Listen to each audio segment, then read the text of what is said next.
Bom dia a todos. Bom dia você que está em casa também nos acompanhando nesse culto para louvar ao Senhor, para engrandecer o Senhor, para ouvir aquilo que Ele tem aos nossos corações, para que nós possamos crescer e assim engrandecer ao Senhor conforme é a vontade do nosso Deus. Estamos estudando o livro de Atos, né, e terminamos Atos 12. Hoje, então, você já pode separar, você que gosta de acompanhar, e é importante que você acompanhe, vamos desenvolver aqui, pensar, meditar em cima de Atos 13, né? Primeiramente do versículo 1 a 12, né? Então você já pode ter a sua Bíblia aí aberta no livro de Atos, capítulo 13. Eu quero ler só o versículo 12 nesse momento, para início. O procônsul, vendo o que havia acontecido, creu profundamente, impressionado com o ensino do Senhor. Creu profundamente impressionado com o ensino do Senhor. Muitas coisas na vida podem nos impressionar. Você já ficou impressionado com algo? Acredito que sim. Às vezes de forma positiva e às vezes de forma negativa. E nós também impressionamos as pessoas em alguns momentos. Da mesma maneira, nós podemos ter medo também de fazer algo novo. Um trabalho novo, por exemplo. Quem já entrou num trabalho novo fica com aquela tensão de mudar de emprego. E para a parte de finanças também, entra isso também, tá?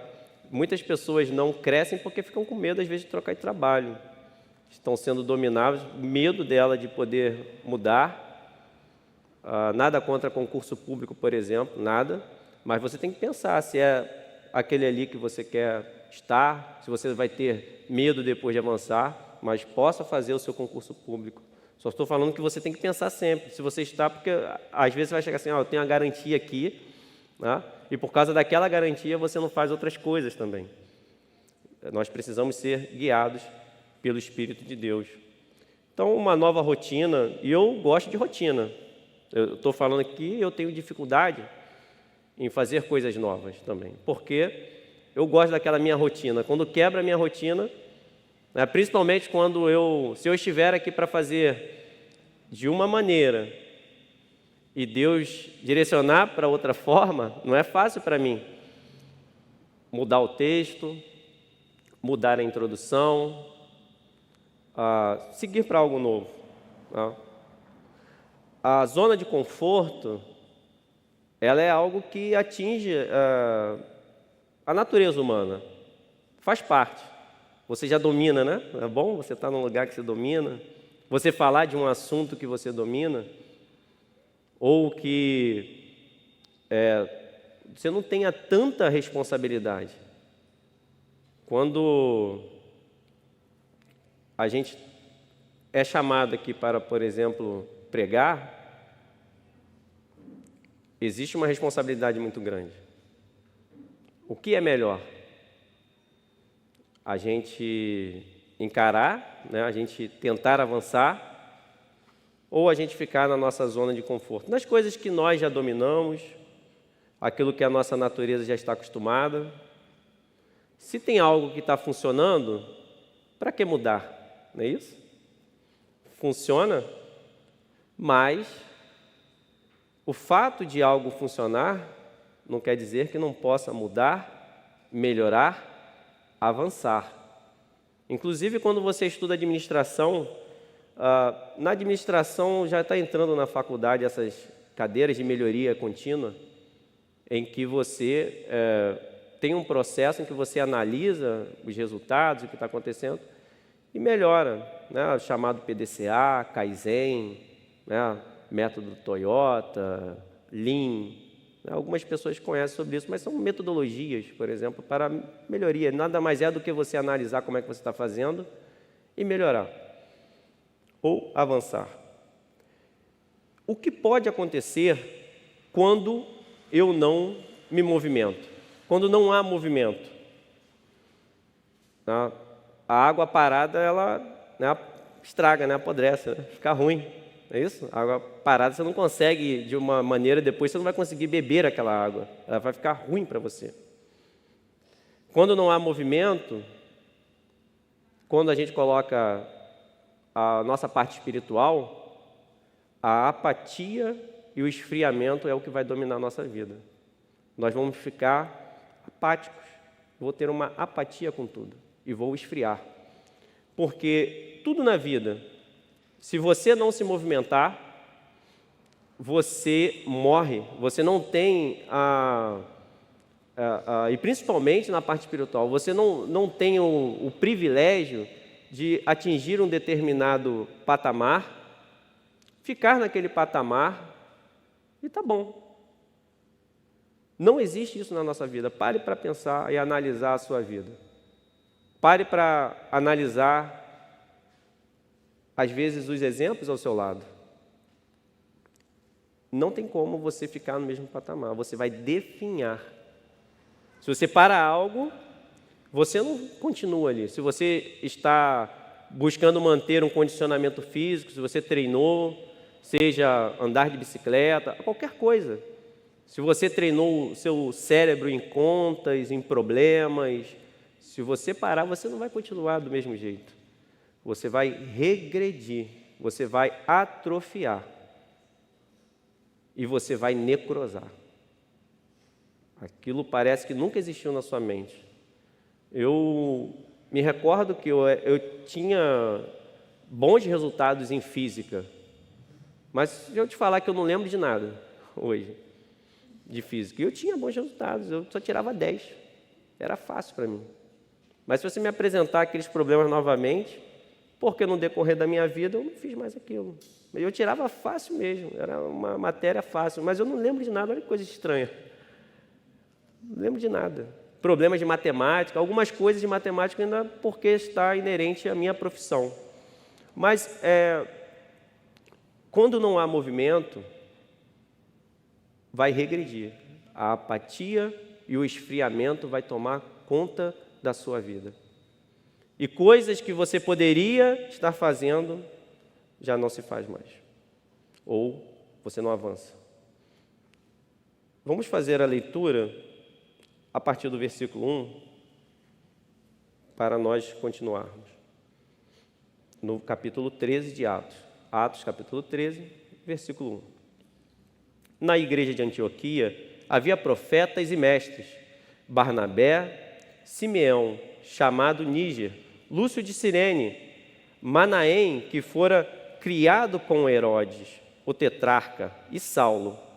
Enquanto adoravam o Senhor e jejuavam, disse o Espírito Santo: separem-me Barnabé e Saulo para a obra que os tenho chamado.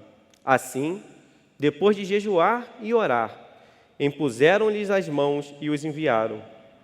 Enviados pelo Espírito Santo, desceram a Seleucia e dali navegaram para Chipre. Chegando em Salamina, proclamaram a palavra de Deus nas sinagogas judaicas. João estava com eles como auxiliar. Viajaram por toda a ilha, até que chegaram a Pafos. Ali encontraram um judeu chamado Bar-Jesus, que praticava magia e era falso profeta. Ele era assessor do procônsul Sérgio Paulo. O procônsul, sendo um homem culto, mandou chamar Barnabé e Saulo, porque queria ouvir a palavra de Deus. Mas Elimas, o mágico, esse é o significado do seu nome, opôs-se a eles e tentava desviar da fé o procônsul. Então Saulo, também chamado Paulo, cheio do Espírito Santo, olhou firmemente para Elimas e disse: filho do diabo, inimigo de tudo o que é justo, você está cheio de toda espécie de engano e maldade? Quando é que vai parar de perverter os retos caminhos do Senhor? Saiba agora que a mão do Senhor está contra você e você ficará cego e incapaz de ver a luz do sol durante algum tempo. Imediatamente vieram sobre ele névoa e escuridão, e ele, tateando, procurava quem o guiasse pela mão. O procônsul, vendo o que havia acontecido, creu, profundamente impressionado com o ensino do Senhor. Essa é a primeira viagem, e considerada, né, a obra missionária, a viagem missionária de todo o período. Essa pode ser chamada viagem missionária na obra de Paulo. É também falso nós pensarmos que Paulo ia viajando de um lugar para o outro, deixando para trás,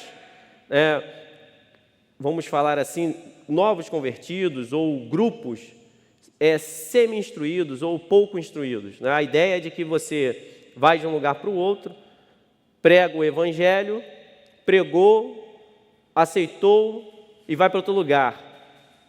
Ele deixava ali uma igreja estabelecida, com um nível de maturidade suficiente, guiado pelo Espírito Santo, aonde eles eram capazes de seguir a igreja. Então, só como um ponto de atenção, você não pode imaginar essas viagens de Paulo como uma coisa desenfreada, né? Fazendo sem uma responsabilidade, porque parem e imagine se teria condições da igreja ficar de pé se não houvesse ali um ensino, um alicerce.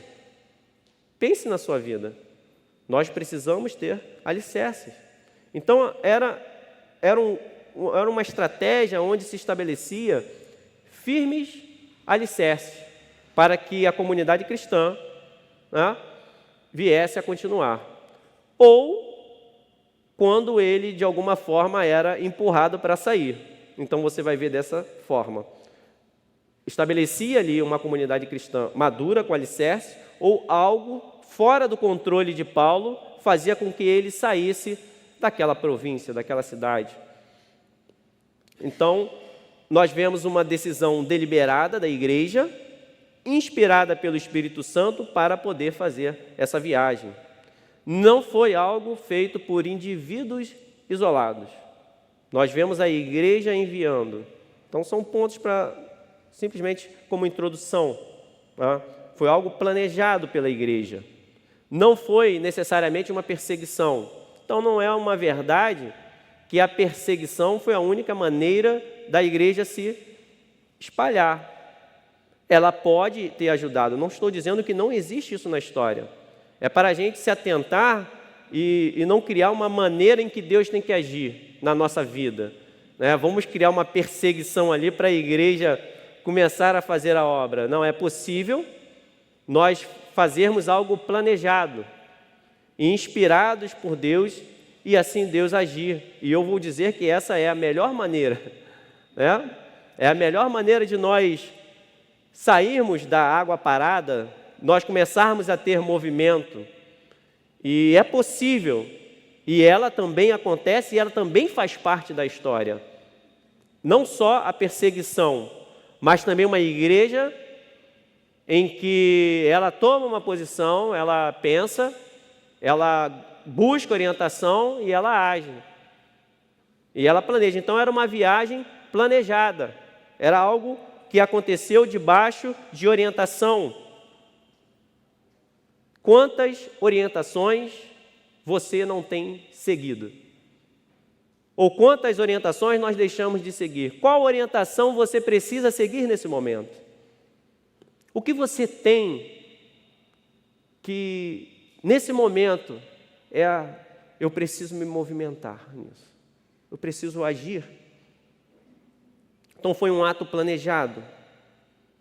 Um evento solene e crucial para a história da igreja. Ali se inicia algo em que nós podemos ver o amor de Deus para nós podermos estar aqui hoje. Um evento na igreja, um agir do Espírito Santo que fez a diferença. Num ato solene, a reunião em que eles estavam ali, acontece algo. Algumas curiosidades sobre Chipre, ela era povoada na antiguidade por fenícios e gregos, uma ilha com 223 quilômetros. Eu não peguei a distância que seria daqui até onde. Eu sei que daqui a Rio das Ostras são mais ou menos 150, 140. 223. Quase Campos. Então é como se você fosse até Campos. Então era uma ilha grande, com 223 quilômetros de comprimento, com 96 quilômetros de largura. Daqui a Araruama. Acertei, então? Essa é a distância percorrida ali. Esses números são importantes para você entender o trabalho que ali acontecia, para você visualizar. Se transporte para esse momento em que eles estavam fazendo as missões. Às vezes, nós temos dificuldade de fazer missão a 500 metros. Às vezes, a nossa missão é levar o lixo para fora. Não é isso? E é difícil.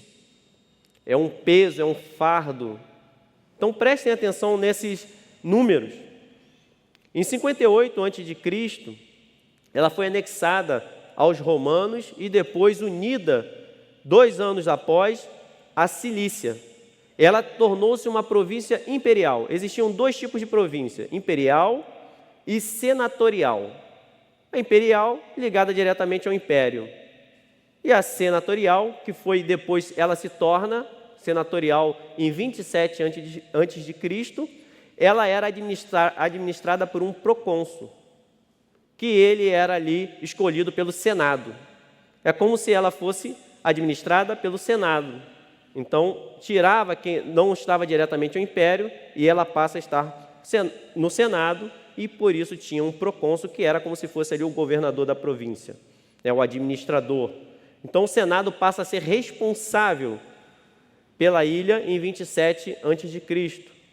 E nós temos um nome aí que é Sérgio Paulo, que ele é o procônsul, aquele que administra Chipre, essa ilha com esses 223 quilômetros. Antioquia ficava a 26 quilômetros do mar, né? Porto mais próximo ficava em Seleucia. Então você entende por que eles desceram para Seleucia, que era o porto mais próximo, para poder fazer essa viagem. Para a antiga capital, Salamina, hoje, essa capital está em ruínas, né? A 200 quilômetros de Seleucia. Barnabé é natural desta ilha. São pontos só para a gente lembrar. Ele é natural desta ilha. Foi levado com eles um jovem ajudante, que é João Marcos, que é primo de Barnabé, que tinha na casa de sua mãe, que foi falado aqui em Atos 12, a sua mãe Maria, que tinha um lugar ali de encontro da igreja de Jerusalém, que era liderado, até onde a gente entende, por Pedro. Até aí, ok? Acompanharam? Então, a primeira coisa que nós vemos aqui, uma igreja equipada e consolidada. Ela era uma igreja equipada e era uma igreja. Pela igreja. Era uma igreja. Era uma igreja equipada. Não eram indivíduos isolados, mas nós temos aqui uma igreja consolidada e uma igreja preparada. Nós vemos que é uma igreja preparada com a palavra, porque existiam mestres ali e profetas. Então nós vemos uma igreja com uma estrutura, uma igreja onde a palavra de Deus, com certeza, tinha o seu lugar de primazia. Uma igreja que era consolidada porque tinha alicerces. E os alicerces são responsáveis para você se manter firme. E nada além pode fazer parte desse alicerce, a não ser a palavra de Deus. A palavra de Deus é o que vai me consolidar como igreja, é o que vai me consolidar e capacitar para fazer a obra de Deus. Eu posso ser movido por emoção, mas eu vou dizer uma coisa: a emoção vai te levar ao erro. As emoções vão te levar ao erro. Mas eu não tenho que me emocionar com a presença de Deus. Eu me emociono com meu pai. Sim, tem que se emocionar com a presença de Deus. Você tem que ter fogo no coração, no sentido de amor, no sentido de vida, vitalidade. Sim, você tem que ter.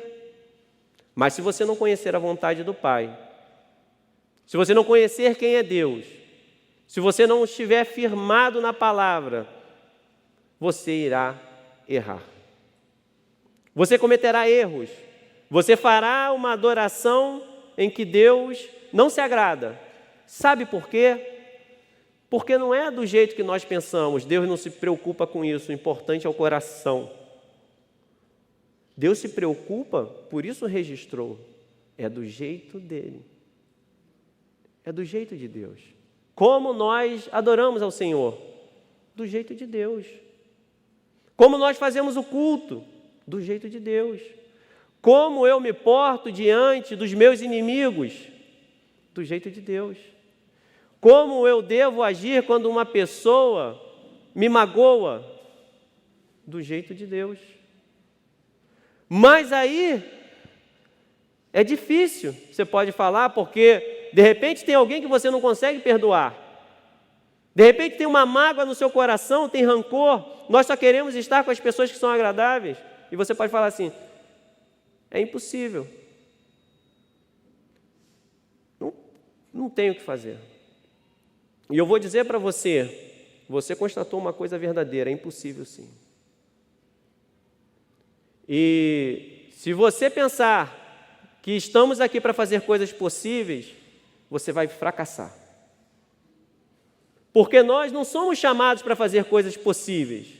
Nós somos chamados para fazer coisas impossíveis, em que Deus age através de nós. E Ele te dá a capacidade de perdoar. Ele te dá a capacidade de amar seus inimigos. Algumas curiosidades de Antioquia, que nós falamos só para lembrar. Foi a primeira vez que eles foram chamados de crentes ou de cristãos. Foi a primeira vez que a igreja teve esse nome. Não precisa abrir, mas está lá em Atos 11, 26. Foi a primeira vez. Uma igreja comprometida com questões sociais, ofertava generosamente para aqueles que estavam em dificuldade. Do versículo 27 ao 30 do capítulo 11. Era uma igreja, então, que nós vemos que comissionou também a primeira missão que vinha trazer o evangelho para os gentios. Aqueles que estavam fora das promessas de Deus. A expansão do evangelho não só aconteceu por perseguição, mas nós vemos de forma clara que é uma direção dada para a igreja pelo Espírito de Deus.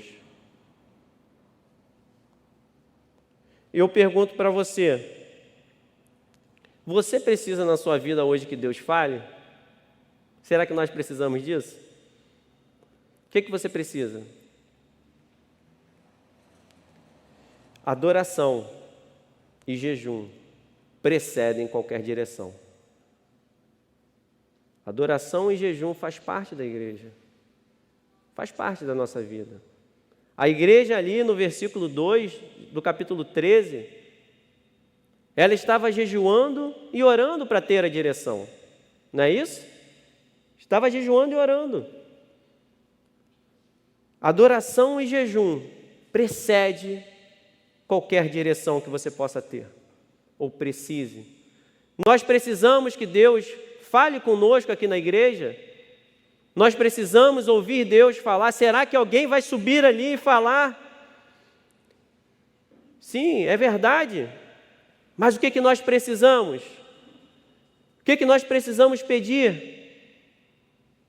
Assim como eu tenho que pedir, Deus, não me deixe sozinho para o púlpito, porque se o Senhor não for comigo, eu não terei o que falar.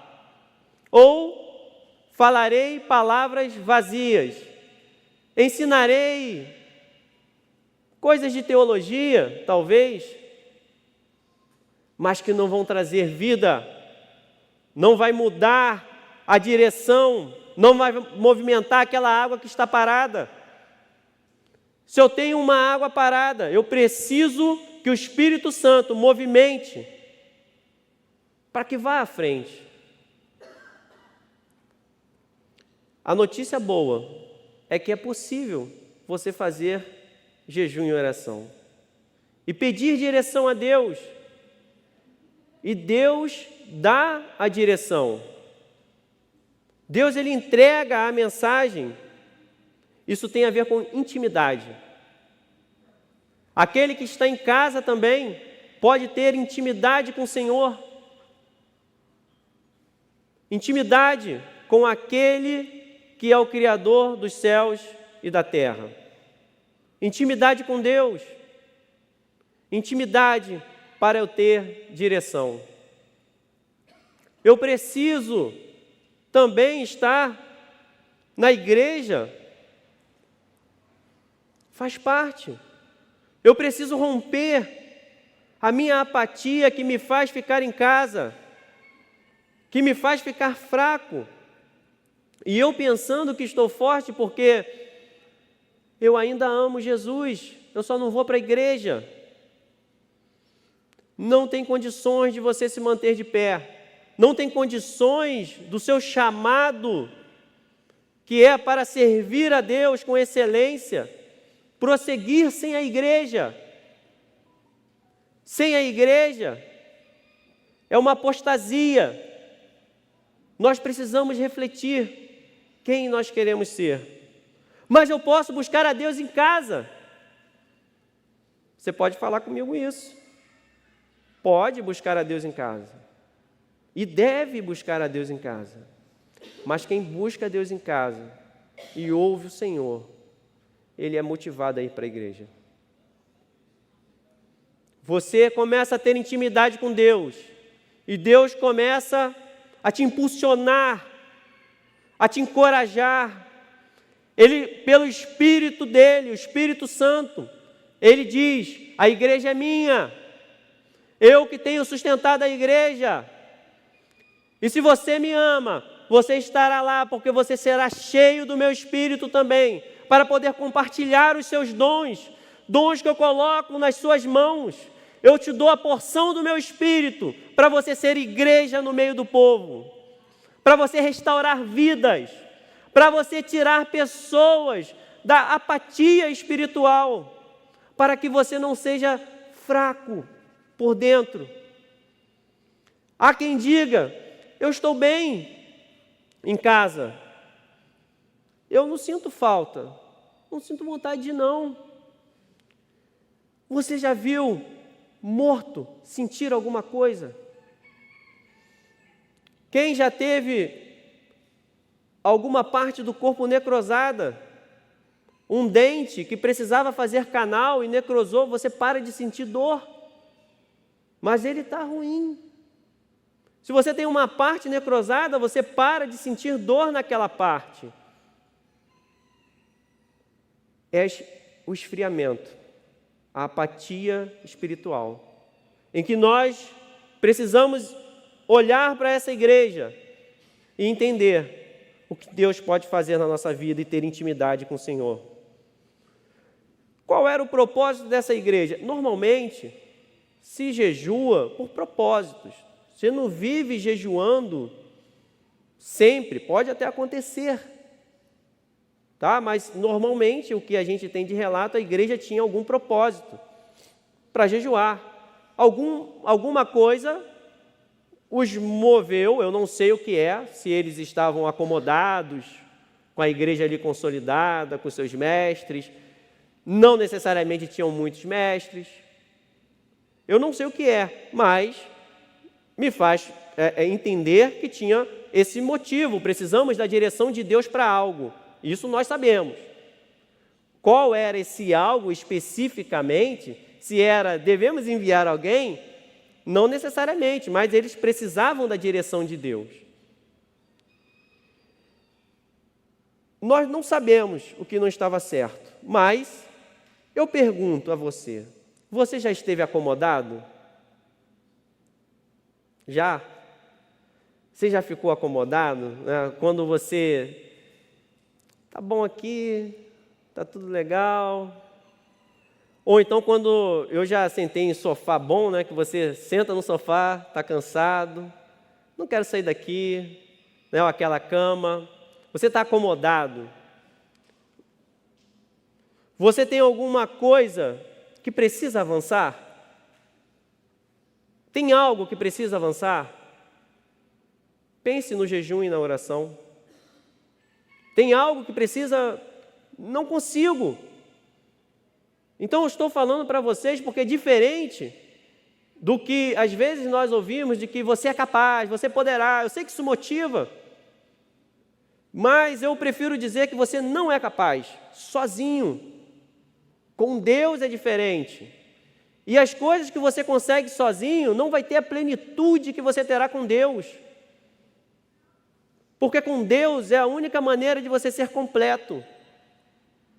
É a única maneira de você conseguir atingir novas fases ou metas ou objetivos de maneira plena, de maneira que venha trazer satisfação para a alma, porque a alma está se regozijando no Senhor, tem alegria no Senhor, você está mergulhado na presença de Deus, você tem...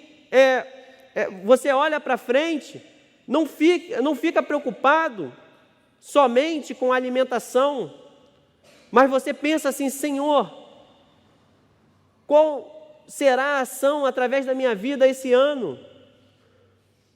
O que eu serei diante de Ti, Senhor, daqui a 10 anos? O planejamento pessoal é necessário, mas tudo nas mãos do Senhor. Que em vão nós iremos edificar a casa, se o Senhor não estiver ali, em cada tijolo, em cada passo. E qual é a notícia boa disso, apesar de ser um pouco rígido isso? É que o Senhor quer estar com você. Ele quer fazer essa caminhada com você. Não exige de você um esforço em que você vai dar a sua vida no sentido de morte. Você não vai pagar um preço por isso, para Ele querer estar com você. O preço que você paga é o esforço de, Senhor, eu quero estar contigo, de você dizer para Ele, e você tomar as atitudes que Ele coloca na tua mão e que você tem condições de fazer. Mas é graça. Ele tem esse anseio de estar conosco. Como posso querer viver coisas novas sem buscar? Você quer viver coisas novas? Você quer viver coisas novas? Busque. Não é necessariamente que você está vivendo coisas que não são boas. Pode ser que você esteja vivendo coisas que não são boas. É possível. Mas coisas novas serão sempre boas para você. Você quer viver coisas novas? Busque. Bate na porta, que Deus abrirá a porta. Aquele que bate, se abre. Insista, persevere. Da mesma maneira, eu digo que a falta de direção precede a tragédia. Individual e coletiva. Quando agimos sem direção, a tragédia é certa. Na igreja, na nossa vida pessoal, na sua vida, na nossa família, no trabalho, a falta de direção irá preceder a tragédia. Nós precisamos ver esse exemplo de oração e jejum. Principalmente, a oração é contínua, nós sabemos disso, mas principalmente para as coisas cruciais da nossa vida. aquilo que Deus quer que você faça, o seu chamado, Deus está te encorajando para que você o busque, para que você persevere, para que você possa jejuar, para que você possa orar, para que você possa pedir ajuda, para que você possa seguir. No versículo 2, nós temos também, na segunda parte, que eles foram chamados. Nós vemos que eles foram chamados. Mandou separar Barnabé e Saulo. O preparo precede o chamado. Imagine que você tem uma prova para fazer e ela vai ser hoje. Como é que você vai falar, vou estudar? Imagine que você vai precisar socorrer alguém, você precisa de um conhecimento básico. Depois do momento não adianta.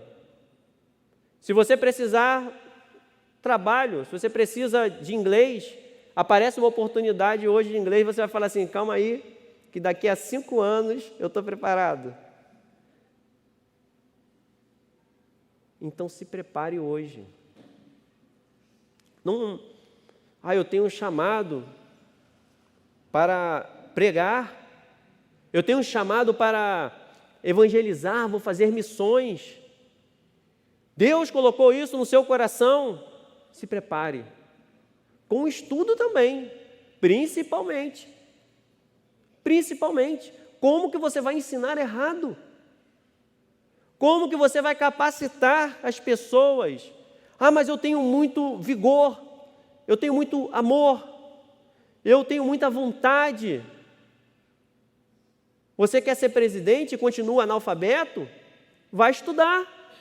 Se prepare para poder administrar de maneira correta milhões de pessoas.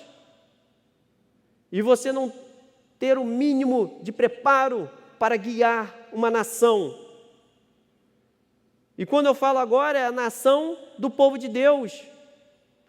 Da mesma maneira que nós devemos ter preparo para as coisas seculares, que em alguns lugares são indicação, né? A gente sabe disso que acontece. Temos juízes despreparados e sem índole, entre outras coisas, em vários lugares. Estou falando de um específico, não. Mas deveríamos ter pessoas técnicas, que sabem fazer aquilo ali. E o que eu quero mostrar é o quê? Você está tirando o espírito? Você está dizendo que... aí vem o versículo, a letra mata. Nem vou explicar essa letra mata, que todo mundo aqui já sabe, né? Mas você precisa estudar, sim. Precisa se capacitar para o chamado. Teremos pessoas com níveis diferentes. Isso faz parte da igreja. Mas você precisa se capacitar, entender, Senhor, eu estou entendendo esse chamado. Qual capacitação eu preciso? O que eu preciso estudar? Então, o preparo precede. Eu não posso me preparar ao ser enviado, porque não dá tempo. O obreiro se prepara para o seu chamado. Quando o Espírito Santo chamar, você está preparado. Você está pronto. Eu ouvi isso uma vez e entendo como uma verdade. Obreiro bom é obreiro pronto. Você precisa se preparar.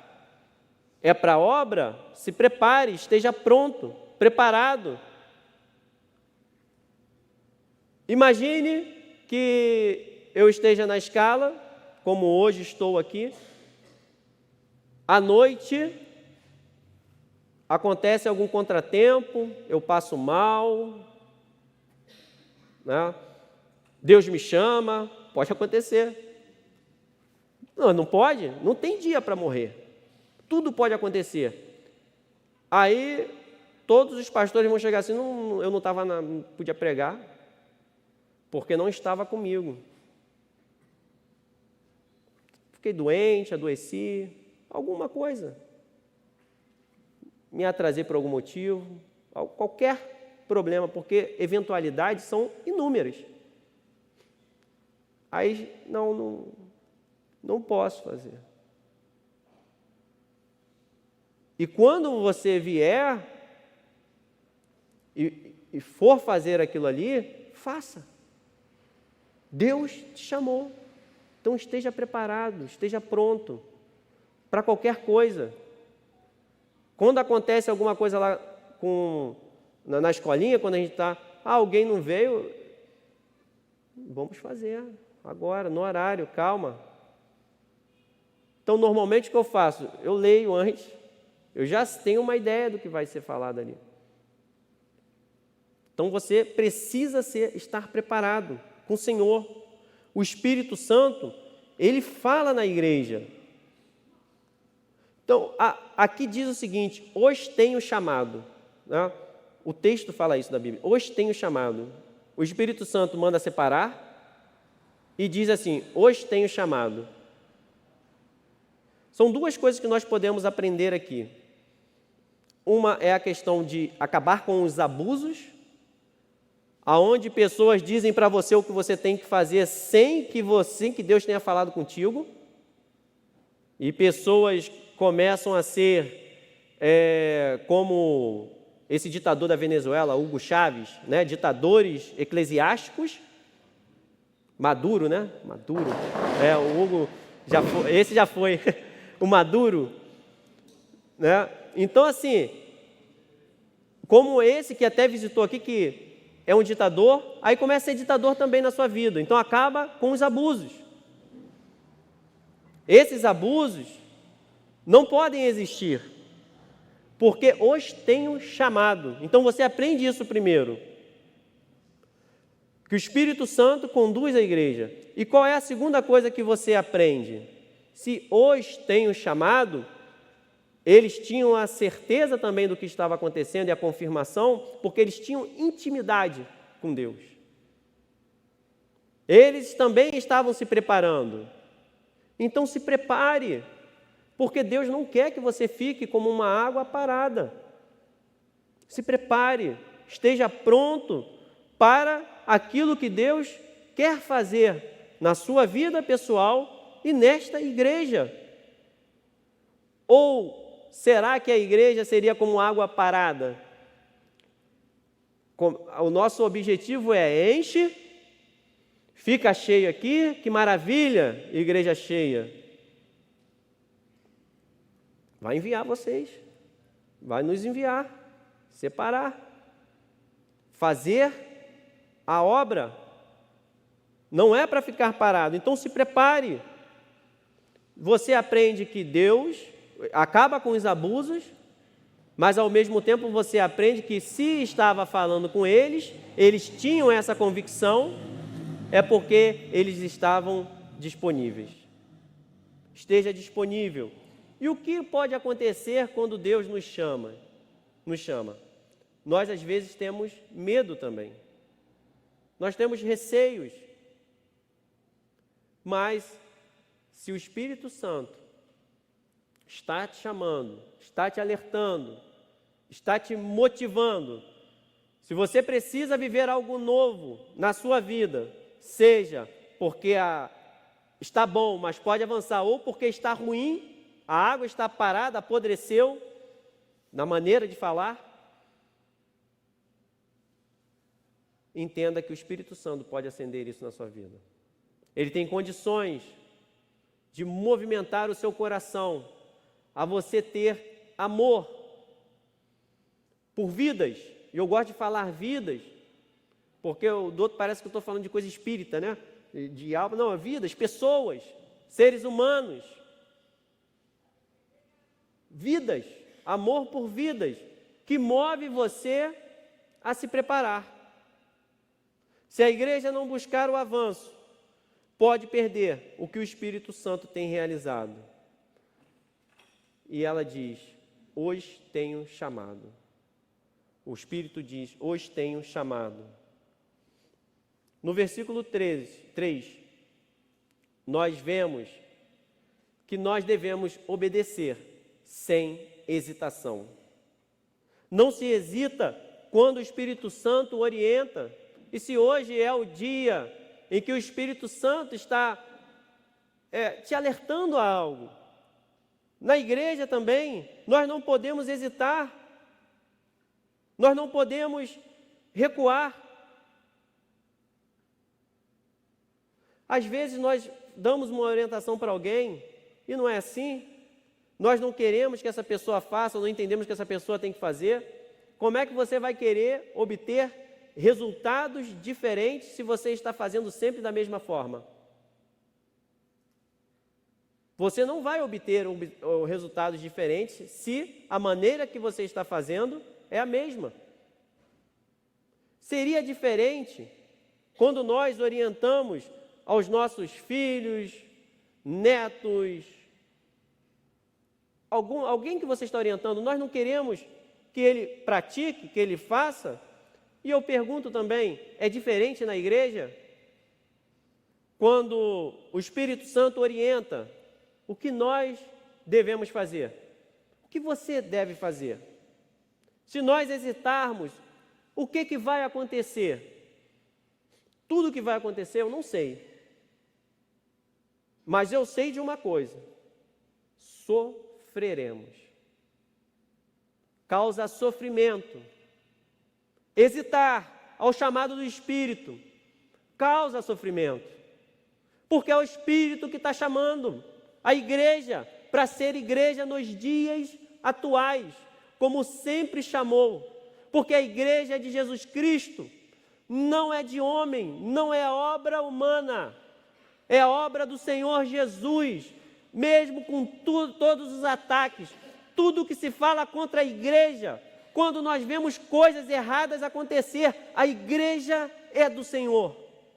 E é Ele quem sustenta essa obra. Essa palavra está nos nossos dias ainda atuais para a gente disponível, porque Deus sustentou essa palavra, porque é a palavra dEle. E quando nós sofremos, nós podemos estar aquele que é paradinho, né? Só não está fazendo nada, que eu estou no meu lugarzinho aqui. Eu acho estranho quando uma pessoa para de ir à igreja, aí ela fala, né? Mas quando ela percebe que ela está falando que ela se afastou, ela não fala que se afastou. Ela fala assim, não, mas eu sempre amei Jesus, né? Eu te amo, pai, mas não te obedeço, não. Né? É assim, sempre amei. Dificuldade que a gente tem de pedir perdão. A gente só precisa falar assim, eu me afastei mesmo, estava apático, frio, não sinto vontade de estar na igreja. Me ajuda nisso, Deus. Numa linguagem um pouco mais, assim, para a gente entender, bater um papo, uma conversa com Deus. Conversa com Deus. Que dificuldade nós temos para assumir e dizer que eu me afastei. Por que essa luta? Porque tem alguém que sopra diferente e não quer que nós tenhamos vida e vida em abundância. O arrependimento é um sinal de fraqueza para o mundo, mas diante de Deus é um alicerce forte que vai te colocar na direção. O arrependimento é vergonha para os de fora, mas não no dicionário de Deus, não na linguagem divina. O arrependimento é a maior força que o ser humano pode ter diante de Deus, porque vai estabelecer que o Espírito de Deus poderá entrar em você, que o perdão de Deus irá alcançar a sua vida. Qual o problema de eu ser perdoado? Eu já ouvi pessoas que falam assim, se Jesus podia fazer isso, então não é justo, Ele era Deus e tal. Bom, se eu estou me afogando e o salva-vida vem me salvar, não vale, você sabe nadar melhor do que eu, ou você sabe nadar. Eu quero é que aquele que sabe nadar me salve. Se aquele que sabe nadar está perto de mim, eu estou me afogando, Senhor, eu estava afastado mesmo, apático, sem vigor, sem força. E o teu Espírito em mim não é compatível com uma pessoa assim, Não estou falando que você não pode ficar desanimado, mas eu falo quando isso é o seu modo de viver.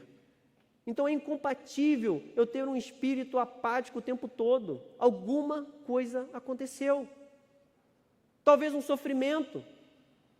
Alguém que falou algo, alguém que fez algo. E eu não culpo lideranças que eu sei que às vezes fazem coisas erradas, mas é porque eu gosto de tratar quem Deus trouxe. Porque eu entendo quem Deus trouxe é aquele quem Deus quer tirar do desvio. Deus trata de forma individual, com cada um. Por quê? Porque Ele se preocupa com todo ser humano. Não há ninguém que Deus rejeite. Todos Deus quer tratar com intimidade e com individualidade, de maneira a te fazer prosperar em termos de relacionamento com Deus. Nós também podemos nos tornar opositores. Ah, não é assim não, isso aqui está falando, a Bíblia de outro jeito, mas não mostra a Bíblia, pode reparar. De outro jeito, isso aqui, não tem problema não, eu posso amar a Deus em casa, eu posso ficar em casa, você não tem que se arrepender não, se arrepende não, fica assim, tá bom? O problema é que você está vivendo bem, tranquilinho, você não fuma, você não bebe, você não mata, você não rouba, você não é igual fulano. Aí vai te colocar para olhar para outro, aquele que está do lado. Só que o nosso nível de comparação é Jesus Cristo. Quando você olha para Jesus Cristo, o que você vê? Você consegue falar para ele assim, Jesus, eu não mato, eu não roubo, não estou dizendo que pode fazer isso. Mas um relacionamento com Deus é muito além de não matar, não roubar, não mentir. É muito além. É muito mais profundo do que isso. É uma intimidade maior. E nós não iremos desfrutar de coisas novas. Nós não cresceremos e nós não iremos frutificar. Quando nós hesitamos em obedecer a Deus, a apatia vai tomar conta. Quem hesita se torna apático. É como se fosse assim, sem sal. Tem gente que gosta, né? Arroz sem sal, quem gosta de arroz sem sal? Comida sem sal é ruim, né? Sem sal. Sem sal não faz diferença nenhuma. É como se, não que seja ruim, mas é como se fosse um chuchu no meio da panela, né? Nem parece que está ali. Mas não é assim, o chuchu tem nutriente, não estou falando sobre isso. Mas está um chuchu ali, no sentido de que tinha. Você fala assim, se tirar o chuchu, você fala assim, teve chuchu aqui dentro? Você nem percebe. Mas você tem que ser como se fosse a beterraba, né? Que jogou ali, todo mundo sente o gosto. O meu problema é com empada, quando bota azeitona. Que você pode tirar azeitona. Eu não gosto de azeitona, mas ela tem uma propriedade nela que deixa o gosto. Você pode tirar azeitona, não adianta, acabou com a empada. Você vai comer empada com azeitona, mesmo tirando azeitona. Nesse sentido do cristianismo, você precisa ser assim. O sal é isso. Tem que saber que está presente. Saber que você está presente. Tirou a azeitona da empada, mas eu passei ali. A azeitona passou ali. Tinha azeitona aqui. Se você botar um chuchu na empada, não faz diferença nenhuma. Então, é assim, não seja crente chuchu. Né? Para falar, não seja um crente chuchu. Que, nesse sentido, passa no meio da igreja, nunca vos conheci. Porque você não deixou eu movimentar você. Para que o mundo percebesse. Para que você também viesse me conhecer face a face. Porque esse é o objetivo de Deus. Que nós venhamos a conhecê-lo com mais intimidade, assim como nós conhecemos a azeitona. Eu conheço, por exemplo. A maioria gosta de azeitona. Azeitona eu sei que muitas pessoas gostam, né? Então já sabe, se botar azeitona na empada, me lembro, essa azeitona está com empada. Então, se nós hesitarmos, nós nos tornamos apáticos. A apatia espiritual tem dominado muitos cristãos. Não há nada pior do que a apatia espiritual para uma igreja apática. Aqui no nosso caso, incentivem os jovens que estão caminhando, mais cultos, se movimentando aí para fazer retiro no próximo ano, estão presentes aqui, esteja presente. Se em algum momento você não pode, em oração, dizer: Senhor, movimenta esses jovens, que o teu Espírito traz dons, Senhor, para esses jovens, que eles possam ter experiências contigo, que eles possam ter, ó Deus, esse vigor para chamar, para contagiar outros jovens, para proclamar o teu reino, para viver o teu reino. Os jovens que têm tantas necessidades, dúvidas em relação ao futuro, mercado de trabalho, nós precisamos incentivar e orar, entender que é um trabalho de Deus, não só para a igreja do futuro, mas para a igreja do presente, porque eles estão vivos hoje. Nós estamos vivos hoje. Eu gosto de valorizar todo mundo na igreja. Às vezes uma pessoa fala assim: poderia passar uma criança e cair em cima da cabeça da criança, mas e um adulto pode morrer? Poderia matar qualquer um. Então, todo ser humano é valioso. Nós sabemos que as crianças precisam de proteção especial, porque são vulneráveis, não estou falando sobre isso, mas todo ser humano é valioso. A direção do Espírito Santo, em geral, nos custa algo difícil. Por que isso? A obediência terá um custo. A obediência terá um custo. Será que aquela igreja estava com excesso de profetas e líderes? O que eu quero dizer é que, vamos imaginar, na igreja aqui, todo setor precisa de um trabalhador. Sim ou não? A gente fica assim: precisa de mais gente com jovens trabalhando? Precisa. Pode tirar alguém? Não. Lá com as crianças, os obreiros, qualquer área.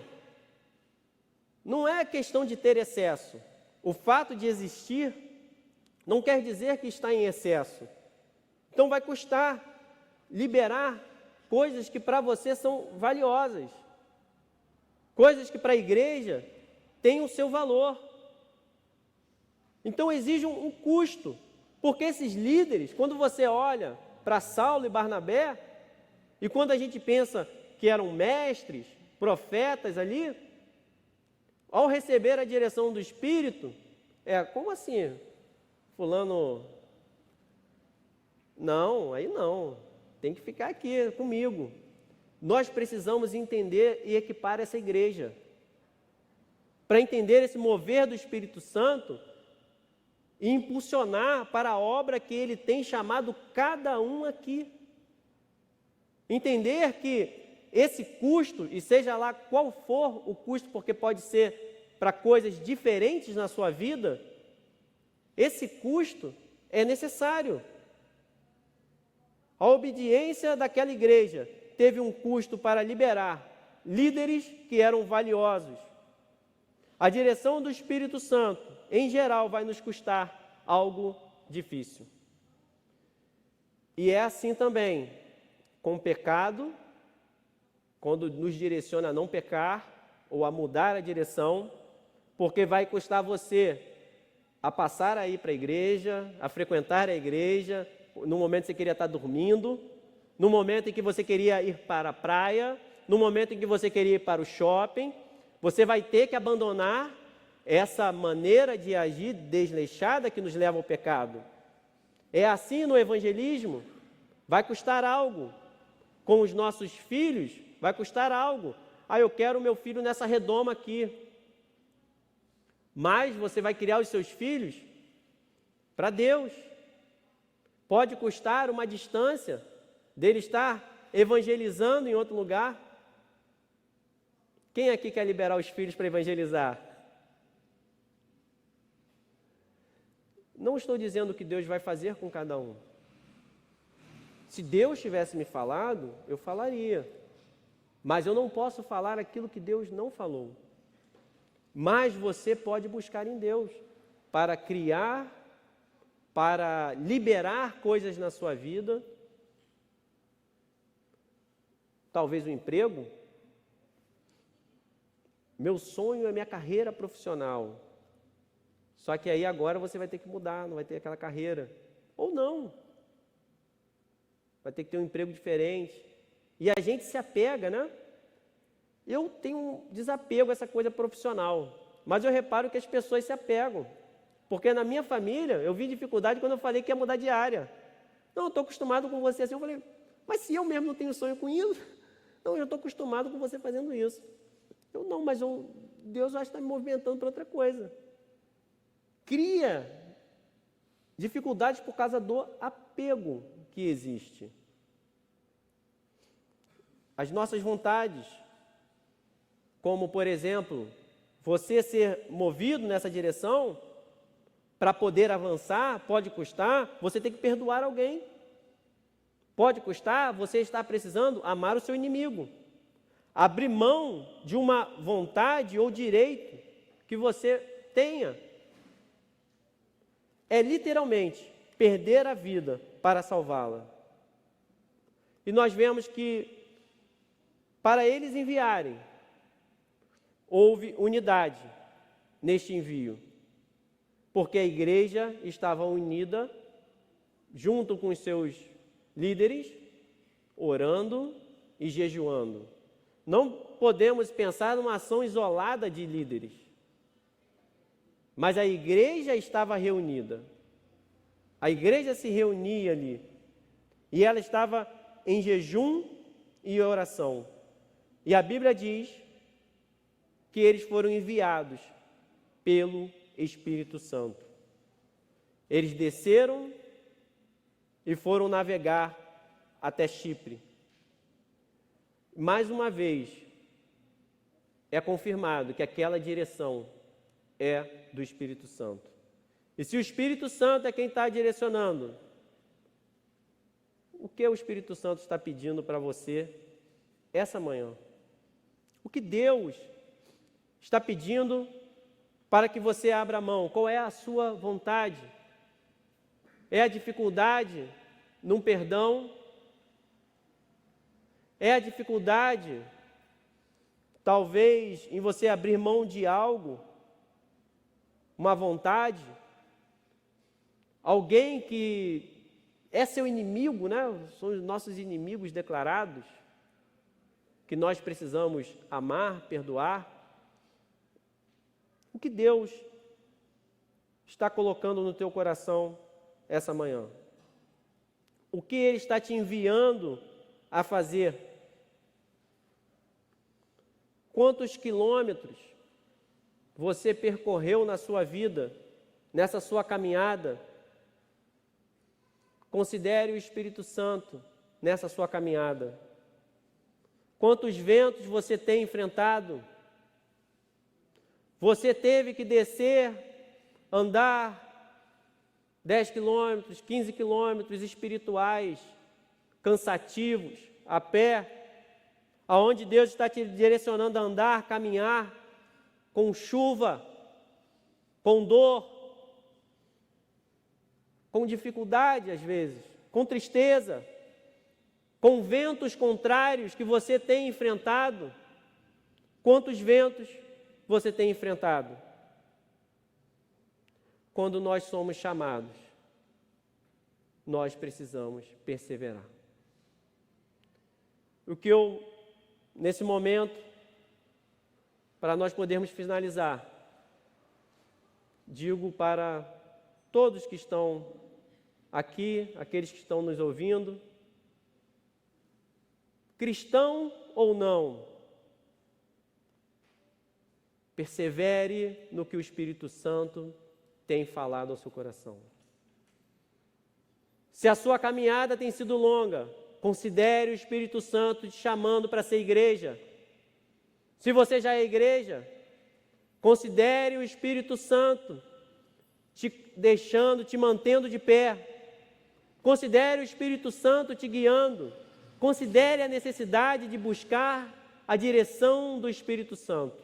E a Bíblia diz que essa igreja, que estava talvez acomodada, é possível, já estabelecida com seus alicerces, mas Deus tinha algo a mais para aquela igreja. Deus tem muito mais para nós nos dias atuais. Se era assim para a igreja de Antioquia, é assim para a igreja Nova Vida do Coelho, é assim para todos aqueles que aqui estão. Aqueles que são igreja são chamados para ser mais igreja ainda, para avançar, para viver coisas novas com o Senhor, confirmando que é o Senhor quem está te enviando. Como diz um ditado, você tem muita lenha para queimar, no sentido que você tem muita coisa para fazer. As pessoas, dizem que os idosos, diz que os idosos iriam sonhar. E os mais jovens, profetizar. Você é chamado para sonhar planos, projetos de Deus. Você é chamado para viver para Deus. Toda a humanidade está sendo chamada para adorar o Senhor, porque o Senhor vem sem demora, está vindo para buscar a sua igreja, está vindo para buscar todos aqueles que são chamados, todos aqueles que estão ouvindo aqui, são chamados para servir ao Senhor e viver coisas novas, coisas que nós temos que visualizar para frente. Continue a sua caminhada. Se você andou, se teve ventos contrários, se tem tristeza, coloque aos pés do Senhor. Coloque para Deus toda a sua necessidade. Coloque para o Senhor aquilo que você quer fazer. Fale: Senhor, eu entrego a minha vida a Ti, Senhor. Eu entrego a Deus o meu coração. Eu nem sabia que o Senhor existia dessa maneira. O Senhor tem me chamado e eu estou aqui, Senhor. Eu ouvi o Teu chamado, Senhor. Se você tem caminhado com ventos difíceis, Senhor, eu não sei ainda como eu irei fazer, mas o Senhor irá fazer através da minha vida, porque o Senhor é Deus, e Deus do impossível, que muda situações, que restaura vidas, vasos quebrados, ainda que esteja em pedaços pequenos, ainda que seja pó, ainda que nós vejamos como um pó, Deus pode restaurar para um vaso novo, cheio de vida, com o Espírito Santo e com dons espirituais, capacitando a servir ao Senhor, capacitando a amar ao Senhor, capacitando a continuar essa caminhada, ainda que seja pó. E aquele, às vezes não está como pó, às vezes um pouco quebrado, Deus restaura, Deus restabelece o espírito dele. Aquele que você imagina que não vai servir ao Senhor, talvez esse seja o motivo da sua tristeza, porque tem pessoas que você ama e você não vê solução, pessoas que você tem como amigos ou como um parente, o seu pai, a sua mãe, que você pensa que não tem solução. Pode ser um filho, pode ser alguém que está distante ou alguém que está próximo. Não há nada impossível ao Senhor. Não há nada que Deus não possa restaurar. Não há pecado que Cristo não possa perdoar. Não há nada que seja demasiadamente difícil para esse Senhor. Não há idade que possa impedir você de viver coisas novas. Não há caminhada que possa impedir você de viver coisas novas e excelentes diante do Senhor. Ainda que com ventos contrários, aquele que não dormia direito, Deus dá esse descanso e esse sono. Aquele que estava sofrendo pelo distanciamento, Deus preenche o vazio. Fique de pé.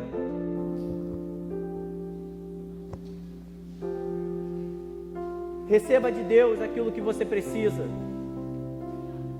aquilo que você tem pedido ao Senhor. Receba do Senhor essa vida e se movimente. esteja amando ao Senhor. O Senhor restaura. O Senhor é quem levanta o seu rosto. Você pode olhar para o Senhor como? Em agradecimento. Senhor, eu te agradeço, ó Deus, pela tua vida em mim, Senhor.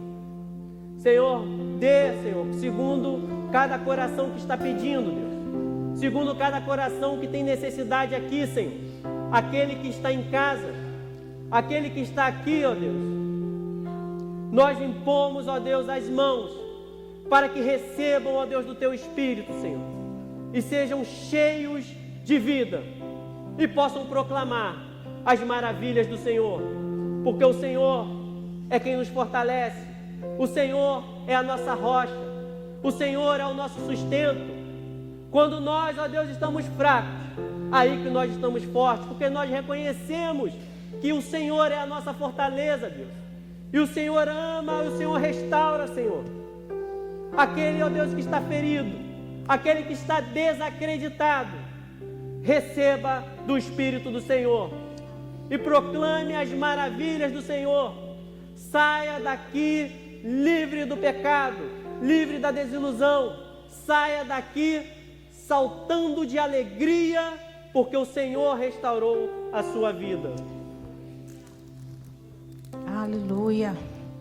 Cria, Senhor, em nós um coração puro e renova em nós um espírito inabalável. Amém? Vamos encerrar o culto dessa manhã com esse louvor e cantando, bem animados. Cria em mim, ó Deus, cria em mim, ó Deus, um coração puro.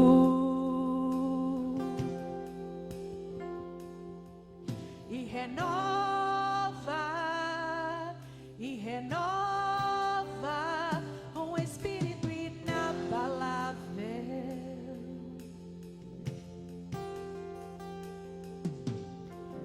Não retires de nós o teu espírito.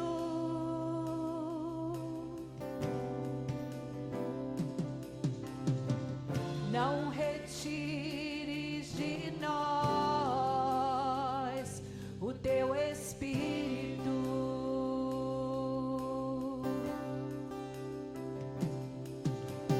Quero aprender com os meus erros e não mais cometê-los. Sei que não vai ser tão fácil, mais difícil é continuar no erro e viver no mesmo desespero e ficar pra trás.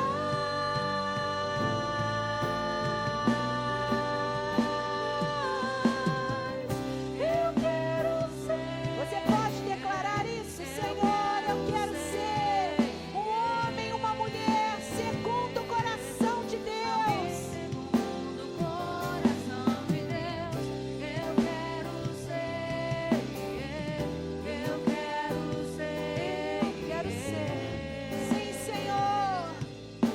Alguém segundo o coração de Deus.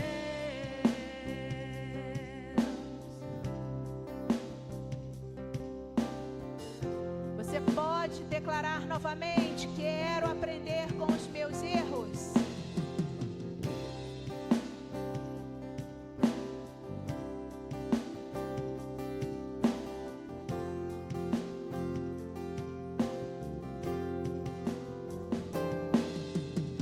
Quero aprender com os meus erros e não mais cometê-los. Sei que não vai ser tão fácil. Que haja nessa manhã corações ensináveis aqui nesse lugar, corações dispostos à mudança. Cante, declare isso com fé. Eu quero ser, Senhor. Eu quero ser. Sim, ó Deus, eu quero ser.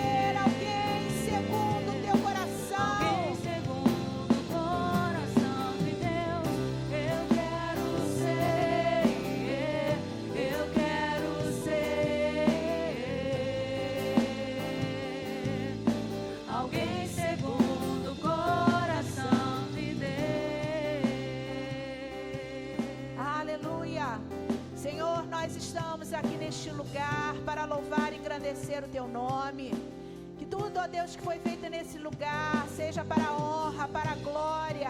Obrigado, ó Deus, pelos louvores, ó Deus, que podemos entoar ao Senhor. Que nos eleva, que nos leva, nos aproxima, Senhor, a Tua presença. Obrigado também, ó Deus, pela mensagem pregada nessa manhã, Senhor. Que possamos ir de encontro, ó Deus, à Tua vontade. Desejar, ó Deus, a cada dia sermos santos. Mudar, ó Deus, o nosso olhar e que o nosso foco seja sempre o Senhor.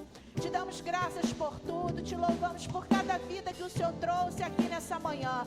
Que o Senhor vá de encontro, ó Deus, ao desejo, aos anseios de cada coração aqui nessa manhã. Pois a Tua palavra diz que o Senhor nos conhece muito bem e sabe o que verdadeiramente precisamos e necessitamos. Leva, ó Deus, a Tua igreja em paz e segurança, guardados e protegidos pelo Senhor, e que à noite possamos estar reunidos aqui neste lugar para juntos celebrarmos o Teu nome mais uma vez.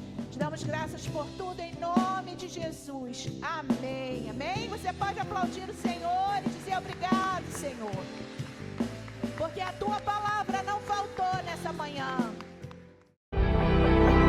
Eu poderia estar em qualquer